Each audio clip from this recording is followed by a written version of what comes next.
네, 그리고 어제 더불어민주당 이재명 대표의 공직선거법 사건과 관련한 1심 선고가 있었습니다. 관련해서 민주당의 검찰독재대책위원회 위원장이신 한준호 최고위원의 설명이 있겠습니다. 여러분, 한준호 최고위원을 큰 박수로 무대로 모시겠습니다. 네, 반갑습니다. 여러분 안녕하십니까? 한준호입니다. 답답하시죠? 어제 판결 어떻게 보셨습니까? 그래도 우리가 도대체 이 판결이 어떻게 됐는지, 뭐가 잘못됐는지는 정확히 알아야 되지 않겠습니까? 네, 그래서 어제 밤잠을 못 자고 여러분께 그래도 최대한 쉽게 설명해 드리려고 준비를 해왔는데 잠시 들어주시겠습니까? 네, 그러면 준비된 걸, 괜히 또 오해가 생길 수 있으니 준비된 걸 좀 읽고 내려가도록 하겠습니다. 이재명 대표의 공직선거법 1심 판결이 난 지 이제 하루가 지났습니다. 하지만 선고 때 느꼈던 그 참담한, 여러분도 함께 느끼고 계시죠? 윤석열 정권의 정치검찰이 왜곡하고 날조한 기소 내용, 거기에 의존한 이번 판결은 도저히 저는 납득을 할 수가 없습니다. 지금부터 1심 판결 내용에 어떤 오류가 있었는지 자세하게 설명을 해드리겠습니다. 쟁점은 크게 두 가지입니다. 이번 판결에서는 이재명 대표가 해외 출장 기간 중에 김문기와 골프를 치지 않았다는 것이 허위 사실이다라고 판단을 했습니다. 그런데 가장 큰 문제는 이재명 대표는 김문기와 골프를 쳤다 안 쳤다 이야기를 한 적이 없습니다. 이재명 대표는 채널A 방송 이재명의 프로포즈 청년과의 대화에 출연해서 국민의힘 박수영 의원이 올린 사진이 조작된 것이다 라는 사실을 확인해 준 것뿐입니다. 2021년 12월 박수영 의원은 이재명 대표를 포함해 10명이 찍힌 단체 사진에서 4명 부분만 도려내서 마치 4명이 친한 사이라서 골프를 친 것처럼 조작한 사진을 본인의 SNS에 올렸습니다. 하지만 이 사진은 원래 골프와 전혀 무관한 단체 사진이었고, 이재명 대표는 이에 대한 팩트 체크를 했던 것입니다. 그런데 이번 판결은 해당 발언을 그대로 판단하지 않고 경위, 목적 등을 추측해서 이재명 대표가 하지도 않은 발언을 거짓이라고 판단을 했습니다. 여러분 동의하시겠습니까? 이 부분에? 동의가 안 되시죠? 자기가 하지도 않은 말에 대해서 허위로 판단을 받은 것입니다. 두 번째는 백현동 부분입니다. 이번 판결은 경기도지사였던 이재명 대표가 2021년 10월 국회 국정감사장에서 증인으로 출석해 했던 발언이 허위 사실이다라고 판단을 했는데요. 이 역시 검찰이 이재명 대표 발언을 악의적으로 편집하고 왜곡한 것을 그대로 인정한 것입니다. 즉 이재명 대표가 실제 하지도 않은 말을 만들어서 유죄로 판단해 버린 셈입니다. 자세히 살펴보겠습니다. 이명박 박근혜 정부 당시 공공기관의 지방 이전과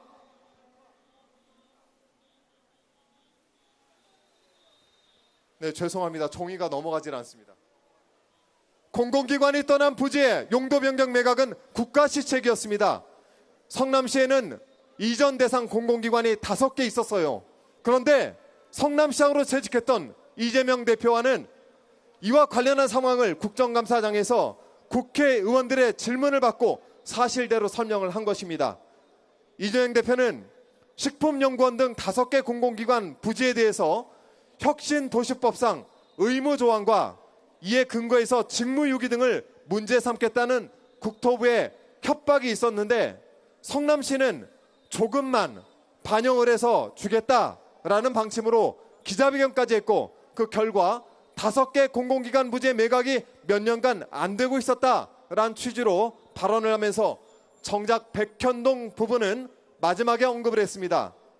이재명 대표는 나머지 백현 이 부분은 아파트 분양하겠다라고 해서 저희가 해주지 않고 버티다가 국토부가 식품연구원만 별도로 협조 요구 공문을 보냈는데 그것은 법률에 의한 요구여서 어쩔 수 없이 용도 변경을 해줬다라고 말합니다. 그런데 여러분, 이번 판결은 검찰이 중간 발언 내용은 쏙 빼먹고 짜깁기한 내용을 그대로 인정한 판단이었습니다. 이재명 대표가 말한 내용 전체를 대상으로 판단해야 함에도 불구하고 앞부분에 언급한 의무 조항과 맨 마지막에 용도 변경해줬다만 엮어서 의미가 완전히 달라진 발언이 허위라고 우긴 셈입니다. 재판부는 공판 과정에서 공소 사실이 짜깁기 된 사실을 충분히 알고 있었을 것임에 분명해도 이재명 대표가 국감 답변 전반부에서 이야기를 한 국토부로부터 혁신도시법 의무 조항에 의해 용도 변경을 요구받았다, 직무유기를 문제 삼겠다, 협박을 받았다, 이 두 취지를 말을 후반부 백현동 사업에 관해 한 말이라고 근거 없이 판단했습니다. 당시 국정감사 발언 전체를 제대로 읽어보면 쉽게 판단할 수 있습니다. 제가 이 내용은 저희 검찰독재대책위원회 유튜브 채널에 그대로 올려놓겠습니다. 한번 보시기 바랍니다. 자, 그리고 마지막 부분입니다. 협박을 당했다는 말은 국토부가 성남시를 압박했던 그 당시의 분위기를 표현한 것입니다. 국토교통부가 협조 요청 공문을 수차례 보냈고 또 이 백현동 부지를 특정해서 보낸 공문도 3차례나 있었습니다. 제가 좀 빨리 해야 돼서요.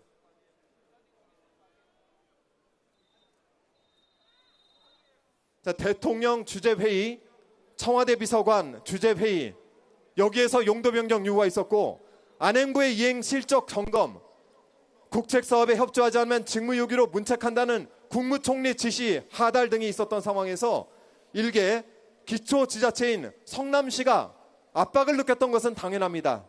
자, 그런데도 이번 판결은 검찰의 입맛에 맞는 일부 내용만을 가지고 협박을 당하였다, 볼 수 없다라고 판단을 했습니다. 더 심각한 것은 이재명 대표에게 유리한 법리적 판단은 아예 생략을 해버렸다는 점입니다. 공직선거법 처벌 대상은 후보자의 행위여야 하는데 협박을 했다라든지 협박을 당했다, 이것은 행위 주체가 이재명 대표가 아닌 것은 동일합니다. 검찰이 국토부가 협박했다로 기소했다가 협박을 당했다는 수송태로 공소장을 변경을 했지만 그런다고 국토부의 행위가 이재명 대표의 행위로 되는 것은 아닙니다. 자, 그런데도 재판부는 이 부분에 대해서 판단을 하지 않았습니다. 이처럼 어제 재판부는 이재명 대표가 하지도 않은 말을 가지고 유죄 판결을 내렸습니다. 이것을 일명 섀도우 복싱, 전문 용어로는 허수아비 공격의 오류 내용만 판결문에 주구장창 넣은 셈입니다. 자, 아울러서 이번 판결은 대법원 판결과 헌법재판소 결정에도 반하는 판결이었습니다. 재판부가 그 표현이 선거인에게 주는 전체적인 인상을 기준으로 해서 판단해야 한다 라면서 인용한 판례는 2024년 10월 30일에 선고된 대법원 판결로 보입니다. 그런데 이 판례의 진짜 취지는 말한 내용 그대로 인정해야지 그 말을 주관적 사정이나 목적을 함부로 추측해서 그 의미를 확장 해석하는 것은 금지한다는 것입니다. 즉 어제 판결처럼 판단해선 절대 안 된다는 것입니다. 여러분, 또한 헌법재판소는 해당 공직선거법 조항의 행위는 후보자의 자질 능력과 관련된 것으로 한정된다고 결정한 바 있는데 이번 판결에서 이재명 대표를 유죄로 판단한 부분은 모두 이에 해당한다고 볼 수가 없습니다. 제가 지금까지 조금 길게 설명드렸지만 이 내용들이 동영상에 남을 것이고 저희 검찰독재대책위원회에서 오늘 설명드린 것을 조금 더 쉽게 설명해서 조만간 영상을 올리겠습니다. 여러분, 지치지 마십시오.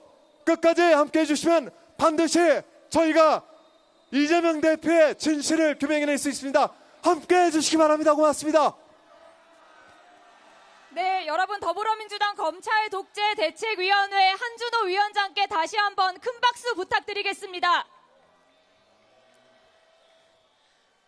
네, 비가 내리는 가운데도 정말 많은 분들이 참석해 주셨습니다. 진심으로 감사드립니다.